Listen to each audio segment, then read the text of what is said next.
کسی کو مت دیکھو، اللہ کو دیکھو۔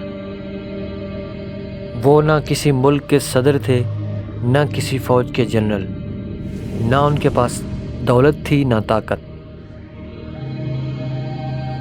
لیکن جب وہ بولتے تھے لاکھوں لوگ خاموش ہو جاتے تھے۔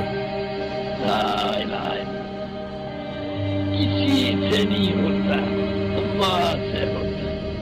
یہ کہانی ہے ایک ایسے انسان کی جس نے شور نہیں مچایا بلکہ دلوں کو جگایا۔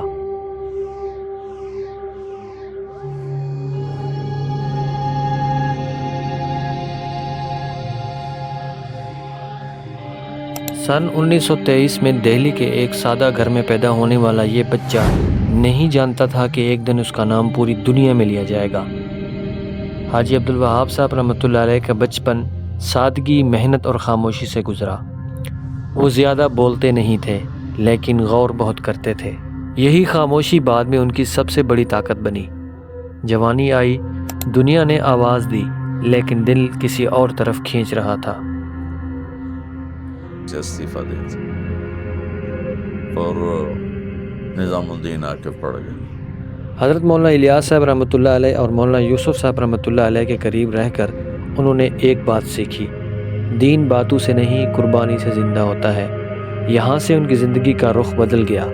تبلیغی جماعت نہ سیاسی تھی نہ انقلابی نعروں والی، لیکن اس کے اثرات حدود، زبانوں اور نسلوں سے آگے تھے۔ حاجی عبدالوہاب صاحب رحمۃ اللہ علیہ نے کبھی خود کو لیڈر نہیں کہا، مگر دنیا انہیں مانتی رہی۔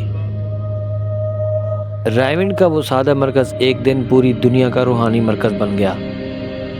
نہ سخت زبان، نہ فتووں کی بارش اور نہ میڈیا، بس ایک بات، اپنے آپ کو ٹھیک کرو، اللہ خود راستہ بنا دے گا۔